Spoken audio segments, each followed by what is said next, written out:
3 invités avec nous chaque soir pour décrypter les mouvements de la planète marché. Et aujourd'hui, j'ai le plaisir d'accueillir en plateau Christian Parizeau, président de Altair Economics. Bonsoir Christian. Bonsoir. Merci d'être là. Merci également à Vincent Genzi, directeur de la stratégie de Cholet-Dupont-Oudard. Bonsoir Vincent. Bonsoir. Et bonsoir Xavier. Merci d'être là. Xavier Patrolin, président d'Albatros Capital. Alors, on va commencer par ce qui fait l'actualité sur le marché obligataire face au risque politique. Alors, tous les regards sont tournés vers le spread, ce fameux écart entre l'OAT et le Bund. La France emprunte désormais plus proche de l'Italie, du Portugal ou de la Grèce que de l'Allemagne. Est-ce à dire que la France devient un pays périphérique? Alors, les PIGS vont-ils laisser la place aux PIGS? C'est la question. Christian, est-ce que vous voulez commencer là-dessus? Oui, on n'est pas véritablement aujourd'hui dans quelque chose de trop violent quand même. Faut relativiser, parce que une vraie crise, pour la crise des souverains, c'était 600 points de base. On avait eu des mouvements de 500 à 600 points de base, et là, ça faisait vraiment très mal. Donc là, on est sur des marchés plutôt attentistes pour moi. Ouais. Alors il y a quand même quelques éléments. Il faudra regarder de très près les émissions du Trésor français, voir si véritablement il y a toujours un appétit, notamment des non-résidents, puisque ça c'est un élément important dans les émissions nouvelles du Trésor français. On le regarde aux États-Unis et on avait eu une petite tension sur les taux américains sur une semaine parce que justement on avait eu une baisse des non-résidents et donc ça avait créé quelques tensions. Alors je vous laisse imaginer dans l'état actuel des choses si on avait véritablement une déception. Donc il y a cet élément-là à regarder, mais j'ai le sentiment que quand même globalement les marchés vont être plutôt dans l'attente des résultats des législatives, voir ce qu'il en ressort, est-ce qu'il y a une majorité ou pas. S'il n'y a pas de majorité, je ne suis pas sûr que ça soit une bonne nouvelle non plus, mais en tout cas, on verra ce qui ressortira. Et puis derrière, je pense que le vrai enjeu, ce sera le prochain budget français, parce qu'on sent que quand même, quelles que soient les politiques qui arrivent, il y a quand même énormément de contraintes, beaucoup de promesses électorales, mais qui ne peuvent pas s'appliquer dans les faits. Je prends par exemple baisser la TVA, on ne peut pas le faire sans l'accord de l'Europe, donc ça ne se fait pas du jour au lendemain. Abroger la réforme des retraites par un décret, abroger une loi par un décret, j'ai jamais vu ça. Constitutionnellement, je pense que ça passerait pas. Donc il y a plein d'éléments, on pourrait faire la liste de tout ce qui est promis. Tout ça va devoir être reposé, voir vraiment dans le prochain budget qu'est-ce qu'on met, qu'est-ce qu'on inscrit dans le budget. Et moi, je pense qu'on va rester plutôt sur des marchés obligataires très volatiles. Et ça va être un vrai frein. C'est-à-dire qu'il faut se dire qu'aujourd'hui, tout le risque sur les marchés va se concentrer à travers les taux longs. Que ça soit américain ou européen. Américain, parce qu'on va se rapprocher des élections présidentielles américaines, et moi je pensais qu'on allait avoir une fenêtre de volatilité plutôt à l'approche de mois de novembre. Mais bon, on va la voir, à mon avis, peut-être un petit peu accélérée. Et puis cet été, on aura toutes ces discussions, toutes les déclarations politiques, notamment en France, qui pourront créer de la volatilité. Mais le vrai risque, ça sera in fine le projet de budget pour 2025 et voir ce qu'il en ressort en termes de déficit public. Et ça sera ça qu'il faudra à ce moment-là être crédible sur ce que veut faire la France. Et c'est là qu'on aura véritablement des sanctions ou pas des investisseurs par rapport à ça. Vincent, votre avis sur les conséquences du risque politique sur le marché obligataire? Moi, je partage tout ce qu'a dit Christian. J'y ajouterais que cette volatilité, elle va être alimentée dans les prochaines semaines par les sondages, par les simulations qui vont être faites, et c'est extrêmement compliqué puisqu'il y a 577 élections locales et qu'aujourd'hui, les choses ne sont pas encore très claires. Donc, je pense que à 2 tours. Enfin. Voilà. Donc, je pense qu'on commencera à avoir des simulations. Ça peut faire bouger les spreads et les marchés dans un sens ou dans l'autre. Et le deuxième élément, c'est les ajustements de programme, dont les partis extrêmes savent très bien qu'ils ne peuvent pas s'appliquer en totalité. On a déjà vu des petites évolutions dans les principaux points de programme qui seraient retenus pour les législatives. Je pense que ces deux éléments-là vont nous donner le tempo des marchés jusqu'au 7 juillet. D'accord. Donc jusqu'au 7 juillet, grosse volatilité et ensuite... Je ne dis pas grosse volatilité, mais volatilité en fonction des news qui pourraient apparaître, moins sur le plan économique ou de l'inflation, mais plutôt que sur le plan politique. Des résultats possibles ou non et des évolutions programmatiques. D'accord, très bien. Xavier, votre opinion là-dessus ? Moi, je vais un peu différer. Vous avez dit tout à l'heure dans votre propos introductif que la France se finançait à des conditions de l'Espagne ou de l'Italie. Plus proche de l'Espagne ou de l'Italie que de l'Allemagne. Non. Le spread a évolué, oui. Mais en termes nominal, c'est l'information majeure de la semaine dernière. Il ne s'est rien passé. Ouais. Il y a zéro. On est sur des niveaux le niveau de financement identique, c'est juste qu'il y a eu un report vers le Bund allemand. Mais c'est important. C'est important parce que vous entendez des déclarations, y compris de responsables politiques, y compris de l'actuelle majorité relative, annoncer que les conditions de financement de la France se sont violemment dégradées. C'est faux. Les conditions de la France ne se sont pas dégradées sur la semaine dernière parce qu'il y a eu un miracle, si on peut dire, c'est-à-dire qu'on a eu une baisse des taux nominaux à travers le monde grâce aux bons chiffres de l'inflation américaine qui a intégralement compensé l'évolution du spread, c'est-à-dire du différentiel par rapport à l'Allemagne. Donc en conditions de financement, il ne s'est rien passé. Moi, je diffère un peu de l'analyse qui vient d'être faite. Je pense qu'on est au tout début d'une crise majeure. D'accord. Pourquoi ? Parce qu'au fond, la dissolution, elle a eu une première victime collatérale, au-delà de la démocratie et des incertitudes, c'est la consolidation budgétaire. La France se préparait à une consolidation budgétaire en début d'année. Cette consolidation budgétaire, quel que soit le scénario, majorité relative, absolue, ou voire une reconduction très peu probable de l'actuelle majorité, la consolidation budgétaire a disparu. Donc ça veut dire que de toute façon, on a une conflictualité intrinsèque de l'économie française, de la France, par rapport à ses partenaires européens. Et donc l'enjeu va être quel va être le niveau d'intensité de cette conflictualité. Si c'est l'actuelle majorité par miracle, si j'ose dire, qui était reconduite sous une forme de majorité, ça serait une conflictualité mineure. Mais si c'était le Rassemblement national, ça serait une conflictualité plus élevée. Et si c'était le Front populaire, ça serait encore plus élevé. Donc ça, c'est le point central. Pourquoi ? Parce que la France, intrinsèquement, a un déficit primaire de l'ordre de 3,5%. Vous prenez à la louche les programmes, quand bien même les programmes ne seront pas appliqués ou peu appliqués. J'allais dire, je m'en contrefiche. Moi, je regarde les programmes, je regarde les intentions et ce qui est déclaré à l'opinion publique. De toute façon, ce sont des programmes qui induiront une envolée, une augmentation du déficit primaire. C'est-à-dire on passerait d'un déficit primaire de 3,5 à un déficit primaire de 4,5, 5%. Vous rajoutez dessus la charge financière, vous rajoutez 2 points de PIB. Donc ça veut dire que intrinsèquement, dans un scénario, peu importe, de majorité relative ou absolue, peu importe, vous avez un budget 2025, un déficit budgétaire qui va se caler aux alentours de 7%. D'accord. Donc ça va induire, du point de vue des marchés financiers, une prime immanquablement, et surtout un comportement très, très frictionnel avec nos partenaires européens. Et derrière ce comportement frictionnel avec nos partenaires européens, il y a une menace, alors aujourd'hui, probabilité probablement très faible, mais une menace qui existe de Frexit. Parce que cette conflictualité intrinsèque, alors tout dépendra du résultat au soir du 7 juillet, mais cette probabilité peut être pricée par les marchés. D'accord. Moi, quand j'entends, comme tu l'as dit, Christian, tu as dit, on n'abroge pas par décret une réforme sur les retraites. Qu'est-ce que tu en sais ? Le Conseil constitutionnel...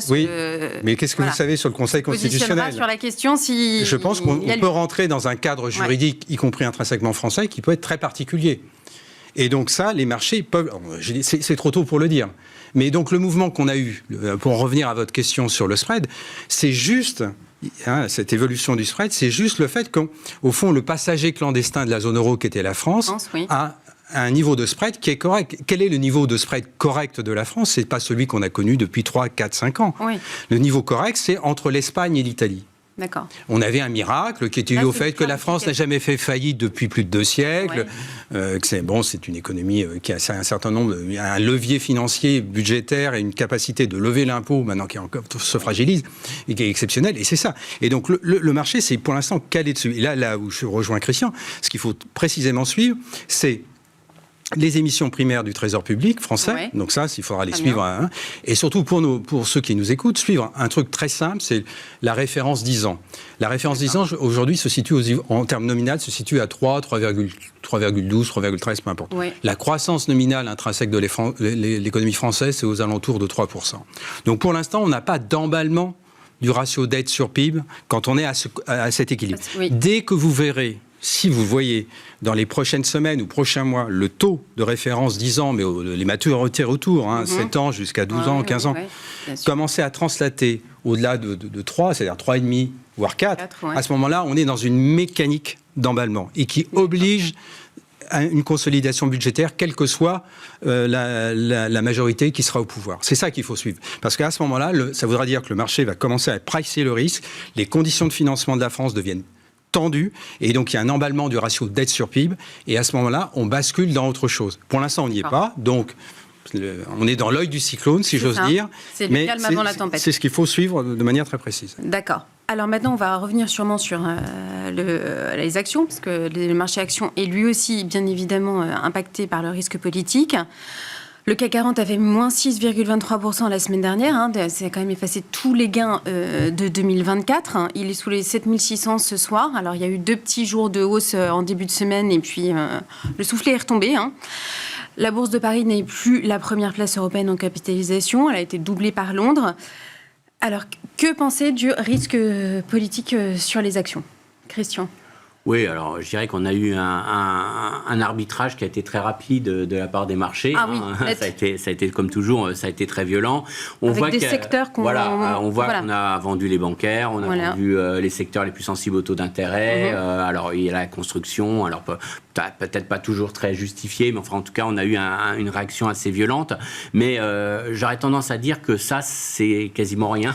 Je suis désolé pour ceux qui ont perdu de l'argent, mais c'est rien potentiellement à ce qu'on pourrait avoir juste par rapport à ce qui a été dit avant. Je suis d'accord, je suis totalement d'accord sur le fond. C'est juste une question de timing. Moi, dans l'idée, c'est pour ça que je parlais du budget 2025. Je pense que ça sera la clé. C'est-à-dire, qu'est-ce qui va être... C'est pas forcément... Là, la bourse, elle a corrigé. Elle a pricé le risque. Elle a dit, voilà, il y a un risque vraiment que ça se passe très mal en France, avec des conséquences. Et malgré tout ce qu'on nous dit, le chiffre d'affaires des entreprises françaises sont paralysés en France. Mais enfin, il y a quand même une grosse partie qui est en France. S'il y a un problème de fiscalité, et si on doit augmenter la fiscalité, ça sera sur les entreprises françaises. Et ça c'est un élément qu'on ne parle pas, mais alors je vous renvoie à une étude qu'a fait le FMI qui était très intéressante, qui a montré qu'il y avait une corrélation très forte entre la charge du service de la dette des États dans le PIB, donc combien l'État français va dépenser tous les ans pour financer les intérêts sur sa dette, et les investissements en infrastructure que réalisent les États. Et donc, on voit une corrélation très forte, c'est-à-dire que plus un État a une charge de la dette élevée, moins il investit dans les infrastructures. Et ça, c'est un élément important, parce que faut bien comprendre, je vous prends un exemple qui va vous parler tout de suite, si on n'avait pas construit les TGV, je pense qu'on aurait eu un petit problème de déplacement des populations et on aurait eu un impact économique. L'État a un rôle moteur dans les investissements d'infrastructures. D'ailleurs, c'est ce qu'on reproche, c'est qu'en France, on a plus dépensé pour les dépenses de fonctionnement que dans les dépenses d'investissement. Mais je vous laisse imaginer, si demain, vous avez un vrai choc, que vous avez le poids du service de la dette qui augmente énormément dans le budget français, la première chose qu'on va couper, et ça va être mécanique, c'est les investissements. C'est les investissements de l'État. On ne va pas licencier des fonctionnaires, on ne va pas commencer à réduire les dépenses, on va d'abord couper là-dessus. Et le gros problème, c'est qu'en coupant là-dessus, vous réduisez votre croissance potentielle, puisque naturellement, c'est de la croissance en moins, et c'est des éléments très négatifs pour la croissance à venir. Donc, vous augmentez votre risque de défaut sur la dette, et vous accentuez le problème. Donc, moi, je dis qu'aujourd'hui, les marchés vont être très sensibles à ça. Ils vont être sensibles à la croissance potentielle de la France, aux mesures prises, et toutes les mesures qui seront prises, qui sont là juste pour faire plaisir aux ménages, pour dynamiser la demande, qui vont se traduire par un creusement du déficit courant, parce que globalement on va importer. Si je vous augmente le SMIC, c'est pas des produits français qu'on va acheter, ça va être des produits étrangers, parce que de toute façon l'industrie française ne pourra pas répondre à cette demande supplémentaire, et donc on va avoir un creusement du déficit public avec un creusement du déficit courant, ce qui est le pire des scénarios quand même, faut le dire. Et derrière, la solution, ça sera de couper les dépenses d'investissement avec moins de croissance à venir pour la France. Et tout ça, c'est quand même des scénarios qui, à la fin, affectent la valorisation des entreprises françaises, même si elles réalisent une grosse partie de leur chiffre d'affaires à l'étranger. C'est quand même un élément qui va déprécier la valorisation des entreprises françaises. Donc, le risque est global. Vous pouvez faire des arbitrages sectoriels. Il y aura forcément des secteurs qui souffriront plus que d'autres. Mais globalement, on n'est qu'au début de l'histoire. Il va falloir vraiment regarder ça, et encore une fois, ce qui va vous dicter ça, c'est pas le petit mouvement qu'on a eu là, parce que pour moi c'est rien du tout. Si on est dans un scénario noir, si vous êtes dans un scénario très noir, les impacts seront beaucoup plus violents. Donc aujourd'hui, ce qu'il faut regarder, c'est le marché obligataire, encore une fois, les taux longs, combien se refinance la France, et quel est l'impact à long terme de ce coût de refinancement s'il augmentait, de cette perte de confiance vis-à-vis de la France. Et là, vous pouvez avoir des réactions beaucoup plus violentes sur les marchés. Alors juste un petit point aussi, je crois pas non plus au côté, il n'y a que la France qui souffre, la France sous-performera, mais ça aura un impact mondial. Et je pense que si on était véritablement sur un retour d'une crise un petit peu tendue en Europe, sur les budgets, sur les problèmes de financement, je pense que les États-Unis n'en sortiront pas in fine indemnes. Pas tout de suite, ça sera peut-être un valeur refuge, mais quand on voit les comptes publics américains, quand on voit les élections américaines qui approchent, on est en train de se dire que s'il y a un problème en France, on va quand même avoir des investisseurs qui vont raisonner, qui vont dire « Ah oui, mais en novembre, on a peut-être une petite échéance et on a peut-être des gens qui se présentent en novembre aux États-Unis qui ne sont pas forcément des gens très friendly pour le marché obligataire américain, avec une Chine qui se désengage massivement de l'obligataire américain depuis plusieurs mois. On se dit qu'il y a quand même aussi un petit facteur de risque. Donc attention, on met le verre. On met le verre dans la pomme. Là, on est en train de nous dire qu'il y a un risque sur les finances publiques et faut quand même... Alors, je ne vous dis pas que je suis sur scénario extrême. Encore une fois, on peut espérer que ça se passe bien, que la France modère un peu sur son budget, mais ça veut dire qu'on va quand même traverser tout au long de cet été, et ça ne sera pas fini, quels que soient les résultats, on aura une vraie volatilité sur les taux longs. Et après, en effet, moi je pense que si le budget que présente, quelle que soit la majorité, d'ailleurs, je ne fais pas du tout de politique, mais quelle que soit la majorité, si ce budget n'est pas jugé crédible par les marchés, comme on l'a vu en Angleterre, on va avoir un mois de septembre particulièrement chahuté. Et à mon avis, là, la correction, c'est qu'un avant-goût de ce que potentiellement on peut avoir en septembre si on a un problème de crédibilité sur le budget français. On reviendra sur les marchés américains plus tard. Vincent, vous, le risque politique, est-ce qu'il est bien pricé par le marché action là en ce moment en France ? Oui, je trouve qu'il est assez bien pricé. On a eu des deux côtés l'appréciation négative que peuvent avoir les marchés si la situation se dégrade, si les budgets sont très laxistes. Mais on voit bien qu'il y a quand même des cordes de rappel et que les gens qui se préparent à arriver aux manettes, que ce soit ceux qui sont déjà en place ou d'autres, ils ne sont quand même pas sots. Ils voient ce qui s'est passé en Grèce, ils voient ce qui s'est passé en Angleterre, ils voient ce qui s'est passé dans tous les pays où des mouvements nationalistes sont arrivés en place. On a eu des précédents. Et en plus, je crois que, pour parler crûment et pour parler de politique, il y a une échéance présidentielle dans 3 ans et que ceux qui veulent le pouvoir ne veulent certainement pas gâcher leur chance pour les présidentielles. Donc d'un point de vue politique, je n'arrive pas à être aussi craintif ou avoir aussi peur que ce Xavier. C'est un risque, il a tout à fait raison, et ça peut arriver. Mais je sais pas, j'ai quand même l'impression, ça fait quand même comme vous, 30-35 ans que je fais ce métier, le pire n'est jamais sûr, et on voit que quand on commence à avoir peur, il y a des cordes de rappel. La vraie question, c'est est-ce qu'on est allé assez bas ? Est-ce que les marchés obligataires ont donné déjà un signal d'alarme pour empêcher cette dégradation qui pourrait arriver ? Peut-être pas.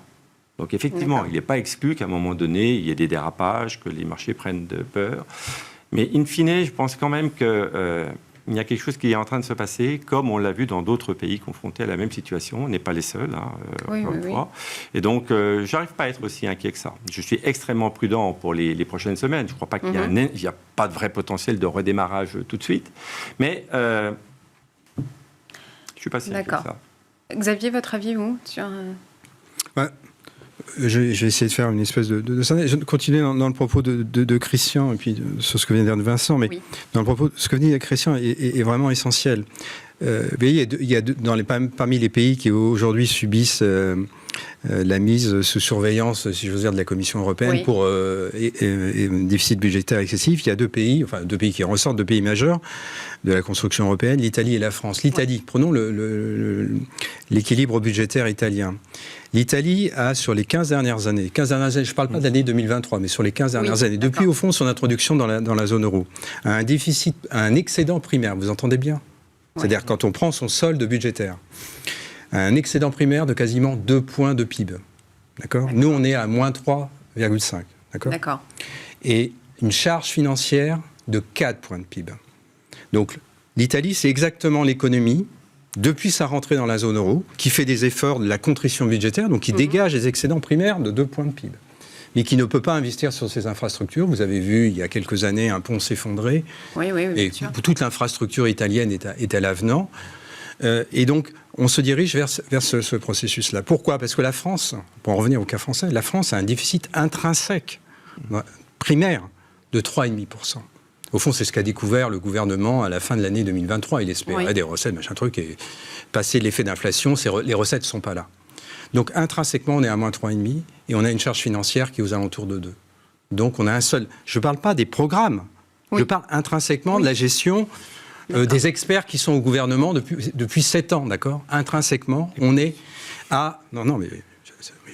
on est à moins 5,5, intrinsèquement. Et on ne fera pas mieux. Alors, on parlait d'une consolidation budgétaire de 10 milliards, 15 milliards, mais elle était très difficile à trouver. Ouais. Donc, vous comprenez bien que, quelle que soit l'échéance du 7 juillet au soir, de toute façon, ça va se dégrader. Donc, ça veut dire que sur les marchés actions, la prime de risque, elle n'est pas calée. Alors, les marchés actions, ils ont une chance aujourd'hui. C'est que les sorties des phénomènes inflationnistes, on a un niveau de rentabilité des entreprises, c'est valable à travers le monde, mais c'est valable en France, en tout cas des valeurs du CAC 40, qui est exceptionnel. C'est-à-dire, on est globalement 30% au-dessus des rentabilités de ces 20 dernières années. Donc on pourrait dire le marché, on va revenir au vieux PE, au price earning ratio, c'est-à-dire le cours au bénéfice, ça va. Oui, il est correct, tout à fait correct. Oui, il n'est pas si correct. Oui, il est correct. Par rapport aux US, il est correct par rapport au niveau de marge. Oui. Le problème, c'est est-ce que les marges sont sustainable ou soutenables sur le moyen terme ? Il y a une vraie interrogation là-dessus. C'est-à-dire, est-ce qu'on va rester sur un niveau de marge de rentabilité de 14% ? C'est très peu probable. Et donc là, vous cumulez 2 risques, c'est-à-dire un point haut historique dû au phénomène inflationniste, on est en train d'en sortir, plus le risque politique qui vient se rajouter. Et donc c'est ça qui peut peser sur le marché action. Alors après, effectivement, les valeurs du CAC 40, elles sont des valeurs globalement mondialisées. Donc elles ont, pour celles qui ont, disons, un mix site de production, chiffre d'affaires à l'international, bon, il y a des mécanismes de compensation. Celles qui ont une base de production en France, mais un chiffre d'affaires à l'international, là, ça peut se compliquer en termes de structure de coûts. Et puis après, quand on descend dans la cote, c'est-à-dire on va sur les petites, moyennes valeurs, là, vous allez plus sur des valeurs qui ont une exposition à l'économie européenne ou à l'économie française, donc qui sont plus à risque. Et en général, ce sont des valeurs qui ont plus de leviers financiers. Donc qui sont... Parce qu'au fond, il faut retenir que depuis 20-25 ans, l'économie française a bénéficié d'une bulle de financement. Parce que la dette souveraine française était, c'est bénéfice de la zone euro, c'est grâce à cette construction. On a bénéficié. Donc attention, vous avez d'autres risques. Vous avez des risques de financement pour les gens qui sont, les personnalités morales qui sont endettées, donc les entreprises. Mais vous avez un deuxième risque qui est l'immobilier. Oui. Quand nos concitoyens pourront découvrir sur le deuxième semestre, mais plus sur les années suivantes, que les conditions de financement immobilières qu'ils ont connues sur les 20 dernières années peuvent profondément changer. Oui, bien sûr. Imaginez bien qu'il va se passer quelque chose sur l'immobilier. Et que ça va changer le mix de consommation en France. Donc ces éléments-là, il faut toujours les avoir en tête. Donc la sanction qui a eu lieu la semaine dernière, et c'est vrai qu'elle a plus porté sur les valeurs qui avaient un levier sur l'économie française. Donc évidemment, le secteur bancaire, il est super exposé par nature, parce qu'intrinsèquement, il porte de la dette française. Il est exposé par la nature de son produit net bancaire. Et puis, toutes les valeurs qui ont un levier économique ou qui dépendent de la commande publique, alors elles sont évidemment très exposées. Mais on est au tout début du processus. C'est trop dur, c'est très difficile aujourd'hui. Mais comme l'a dit Christian, on a juste commencé l'histoire. Parce que si on regarde les programmes, au fond, que nous disent les programmes des deux piliers aujourd'hui des sondages, c'est des programmes économiques qui sont des reverse. C'est-à-dire, du Front populaire, c'est un reverse à 180 degrés, donc on abroge tout, on fait tout le contraire de ce qui a été fait précédemment. Du côté du Rassemblement national, c'est un mixte avec quand même pas mal d'incertitudes en termes de financement. C'est pas nécessairement... Ça reste libéral, mais avec des dispositifs plutôt coercitifs à l'intention des populations qui ont immigré. Et donc là-dessus, il y a des facteurs d'incertitude. Donc vous voyez bien que la prime de risque est pour l'instant pas calée. Et dernier point qu'a mentionné Christian, c'est la diffusion sur les spreads. L'évolution du spread français a touché tous les périphériques. Pas l'Angleterre, la Belgique, mais l'Espagne, le Portugal, l'Italie. Et donc ça met la BCE en situation, quelles que étaient les déclarations qui ont été tenues en début de semaine, je peux vous assurer qu'à la BCE, à mon avis, il y a une cellule de crise qui a été montée parce qu'ils sont en mode warning, parce qu'ils savent bien que c'est le début de quelque chose et qu'il ne peut ne pas s'arrêter le 7 juillet au soir. Justement, est-ce qu'on peut considérer que les marchés vont pouvoir avoir un espèce de rôle de garde-fou? Alors, il y a la BCE, il y a l'outil anti-fragmentation. Alors, pour l'instant, on a dit non, mais on verra.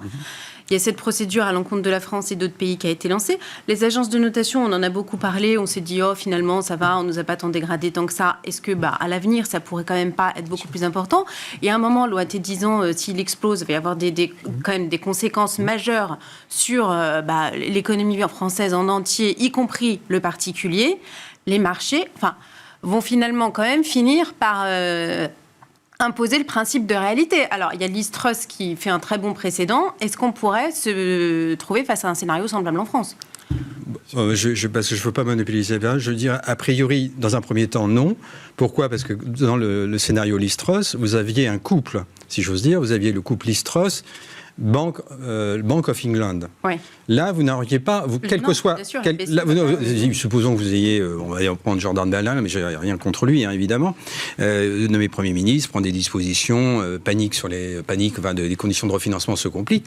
La BCE va rester off. Pourquoi la BCE va rester off? Parce que de toute façon, pour qu'elle puisse intervenir, elle aura besoin d'un accord, d'un compromis politique entre la France et l'Allemagne. Oui. Donc, tant qu'il n'y aura pas de compromis politique entre la France et l'Allemagne, la BCE et la Banque de France, puisqu'au fond, la BCE intervient au travers de la Banque de France, ne pourra rien faire. Vous voyez, c'est pas du tout... On n'est pas, si j'ose dire là pour le coup, on n'est pas souverain. Oui. On partage la souveraineté monétaire au niveau de l'eurosystème, et donc il faut un accord politique. Il faut qu'à un moment, entre la France et l'Allemagne, et on se dit, écoutez, on vous laisse des marges de manœuvre, on a bien compris que c'était passé quelque chose le 7 juillet au soir, il y a un résultat, on en prend acte, vous êtes en procédure de déficit excessif, on en prend acte, vous allez faire un certain nombre de dispositions, on en prend acte, mais il va falloir border. Tant que la France n'aura pas donné de contrepartie, moi je vois. Et donc, quelle est la solution pour le Trésor public? La solution pour le Trésor public, pour l'agence France Trésor, c'est de plus aller chercher des refinancements moyen à long terme, c'est d'aller rechercher des financements plutôt court terme. Moi, je suis intimement persuadé, j'en sais rien, je ne suis pas insider, mais je suis intimement persuadé qu'à l'agence France Trésor, ils ont travaillé depuis très longtemps sur un plan B, et le plan B, ils ont un échéancier qui est prévu pour toute l'année. Au fond, tous les investisseurs internationaux connaissent. Là, je crois que c'est demain, je crois, vous avez une émission moyen terme qui va du 5 ans au 7-8 ans, et le 4 juillet, vous aurez une émission qui ira du 10 ans au 15 ans. Donc ça, et donc il faudra bien la suivre. Suivez-la demain, parce que suivez les communiqués, vous aurez ce qu'on appelle le bid to cover, c'est-à-dire la demande par rapport à l'offre. Ça sera un très bon indicateur. Mais si on avait, au fond, une demande qui s'effaçait, qui disparaissait, on aurait toujours une demande court terme, puisque la France ne ferait pas défaut. Si on prend les CDS, les crédits default swap, ils indiquent aujourd'hui une probabilité de défaut pour la France à 5 ans qui est de 0,38%. D'accord, oui. Donc, ça reste, on ne va pas faire faillite. Simplement, la trésorerie dont on dispose pour honorer tous les besoins de l'État est une trésorerie assez courte. On a peut-être, je ne sais pas, je parle sous le contrôle de Christian, mais on a peut-être 2 mois, 2 mois et demi, 3 mois. Autour de 2-3 mois, suivant pas plus. Les donc, de l'année. Donc, s'il y avait un problème de financement, la France resterait comme malgré tout à l'instant T une belle signature. Donc, elle irait chercher des financements court terme. Elle ne serait pas sec. D'accord? Simplement, elle aurait un problème de duration de sa dette. Oui, donc, il faut, pour que la BCE intervienne dans les fameux dispositifs MES, qu'il y ait un compromis politique entre la France et ses partenaires européens. Mais allons droit au but, entre la France et l'Allemagne. Bien sûr.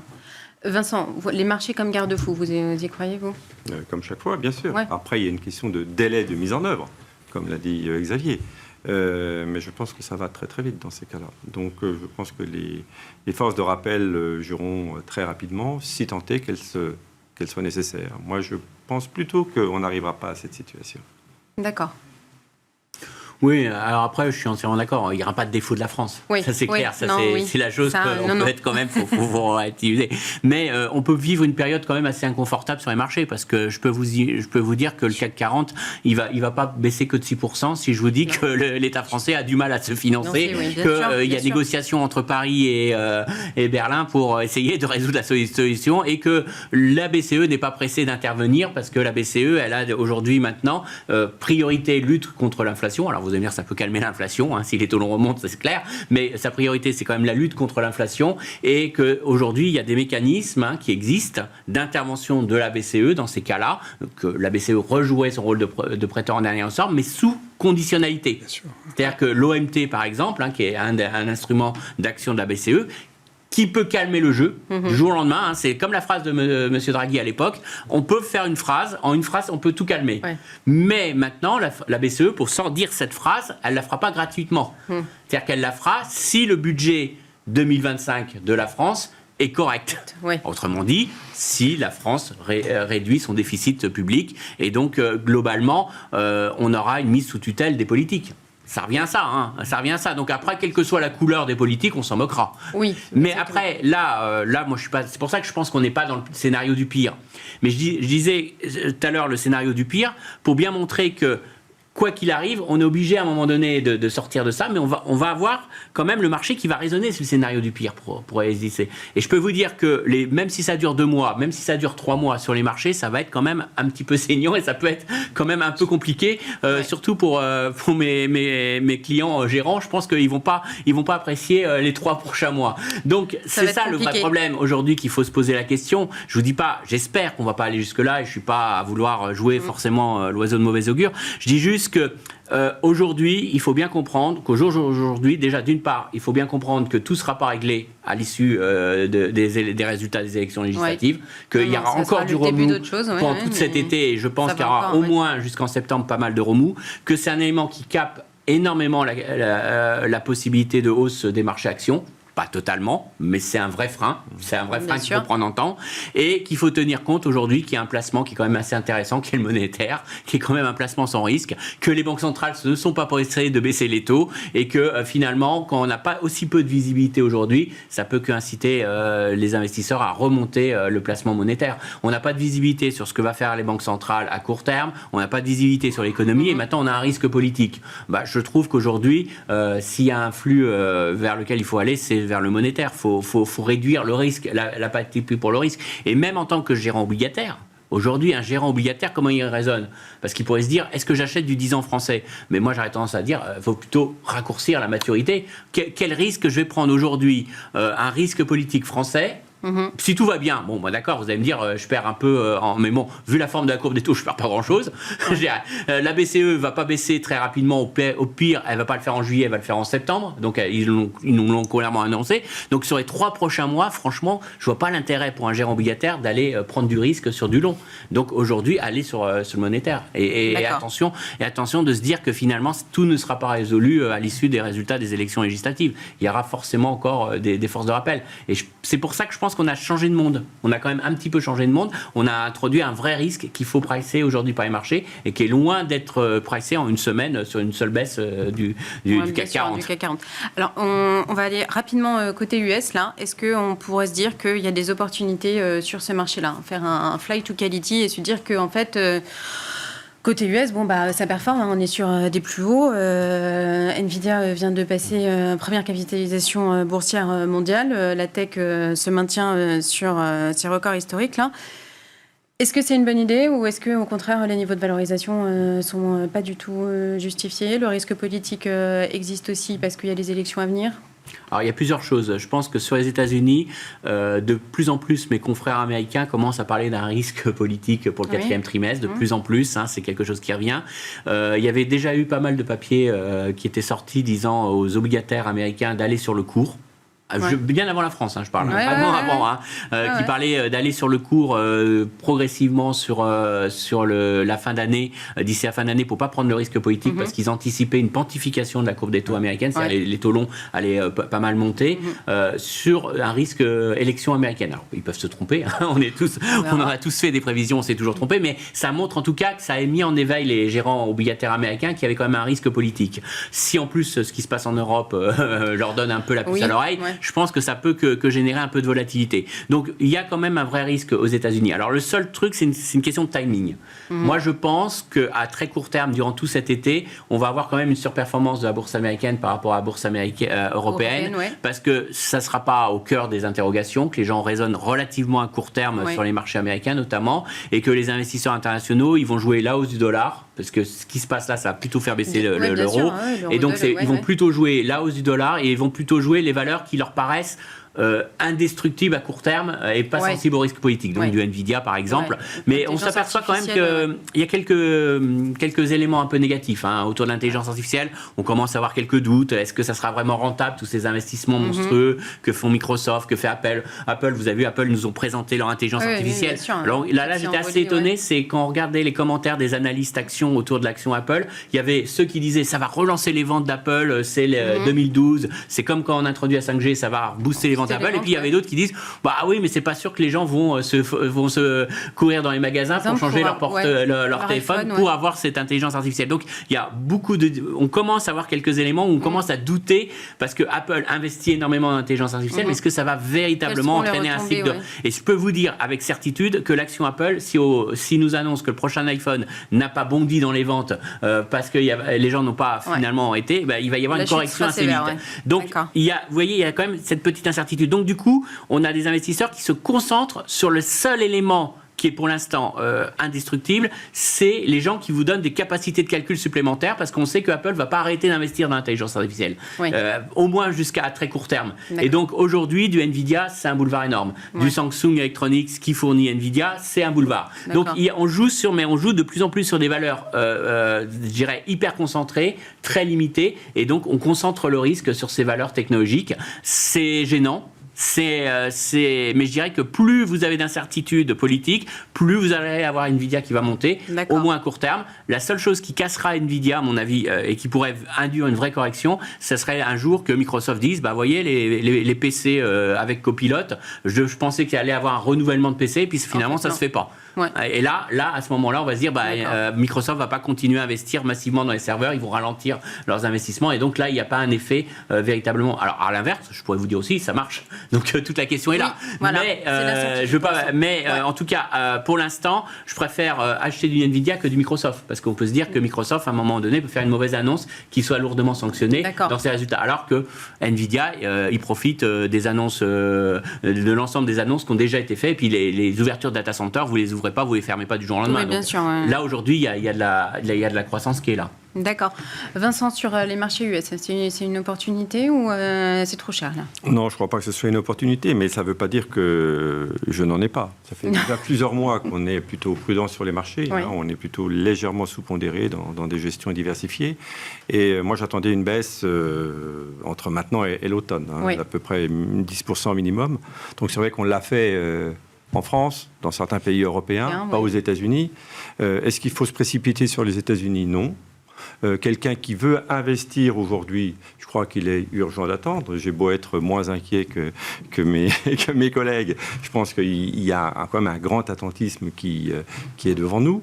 Mais c'est pas pour ça que j'allais. Je n'ai pas eu des clients affolés au téléphone qui m'ont dit je vais vous vendre parce qu'il y a un risque majeur. Donc, non, je crois qu'il faut rester assez constructif, se garder bien entendu des liquidités importantes. Je suis assez d'accord qu'aujourd'hui, et même d'ailleurs depuis le début de l'année, entre des emprunts d'État et du monétaire, la question valait vraiment d'être posée. On a eu des beaux rendements sur le monétaire ou sur des produits un petit peu monétaires plus, si je puis dire. Donc, encore une fois, il n'y a pas urgence. Les seuls cas où en ce moment j'achète, et là je me pose la question entre États-Unis ou Europe, ou en Europe, c'est pour des clients qui ont du new cash, donc qui viennent de vendre des appartements, un immeuble. Voilà. Donc bien sûr, on peut leur dire vous restez en monétaire, puis vous attendez. N'empêche qu'on commence à avoir aussi parfois des opportunités. Donc, on construit un portefeuille pour du moyen terme. Personne n'est capable d'acheter au plus bas et de vendre au plus haut. Donc, il faut être constructif. Voilà. Donc, j'ai une approche différenciée. Pour les clients qui ont déjà des portefeuilles, grosso modo, on est assez content d'avoir une position prudente et on n'en bouge pas pour l'instant. Mais ça ne veut pas dire que pour certains autres clients, il n'y a pas un peu de matière à commencer à construire des portefeuilles. D'accord. Vous aviez très très rapidement votre opinion sur le marché US actuel ? Cash is king au fond. Cash is king, ouais. Parce que, enfin, moi je ne suis pas très inquiet sur l'économie américaine qui fait je ne suis même pas sûr qu'elle atterrisse véritablement. L'incertitude politique, on verra après, on verra pour 2025-2026. Mais entre-temps, il sera passé des choses en Europe. Par contre, ce qu'on est confusément en train de dire, c'est que si on fait une espèce de courbe des taux en partant du monétaire à l'obligataire, puis aux actifs actions, le risque est en train d'apparaître sur les différentes classes d'actifs sous des formes diverses et variées. Oui. On voit sur l'obligataire, il apparaît parce qu'il y a des facteurs d'incertitude aux États-Unis sur le financement, l'incertitude politique en Europe. Sur la techno américaine, sur Nvidia, il y a peut-être quand même quelque chose qu'on a été probablement beaucoup trop loin. Au fond, la valorisation d'Nvidia, je suis déterminé par Nvidia, parce que Nvidia, c'est une espèce d'icône. Oui, complètement. Là. Mais au fond, Nvidia est en train de valoriser the winner take all. C'est ça, c'est tout à fait ça. Et donc, le marché a suracheté, au fond, cette fameuse chanson de Daba, et probablement est beaucoup trop loin. Et ce qui va se passer probablement sur l'intelligence artificielle, c'est qu'on est en train de découvrir, ce que disait Christian, c'est que c'est beaucoup plus laborieux qu'on ne le prévoyait. Ouais. Et que les surinvestissements qu'on est en train de faire sont probablement, alors là il faudrait discuter avec des spécialistes aux États-Unis, mais sont probablement dans une phase de décélération. Et donc ça va impacter Nvidia probablement sur 2025-2026. Et l'autre chose qui peut impacter Nvidia, c'est l'apparition de concurrents. Oui. Parce que pour l'instant, ils ont une situation de monopole, mais ça peut être redistribué. Ça ne veut pas dire qu'ils ne conserveront pas. Ils ont une base installée, ils ont une intégration dans les chaînes de valeur, mais la valorisation est trop haute. Donc là, il y a un risque. Au fond, commencer à prendre du profit sur le marché américain, je ne dis pas tout vendre, Vincent, mais et conserver des positions cash, ce n'est pas idiot, parce que la volatilité va progressivement revenir, et donc c'est... Okay. Et pour compléter sur Nvidia, quand on voit le prix de leur puce, il est évident que si la concurrence commence à arriver dans les prochaines années, ils n'auront pas tout à fait les mêmes marges. Ce ne sera pas les mêmes marges. Ce sera le mot de la fin. Merci, messieurs, d'avoir été les invités de Planète Marché aujourd'hui. Merci à Christian Parizeau, économiste et président de Altair Économiste. Merci à Vincent Guenzi, directeur de la stratégie Cholet-Dupont-Oudard. Et merci à Xavier Patrolin, président d'Albatros Capital. Merci beaucoup.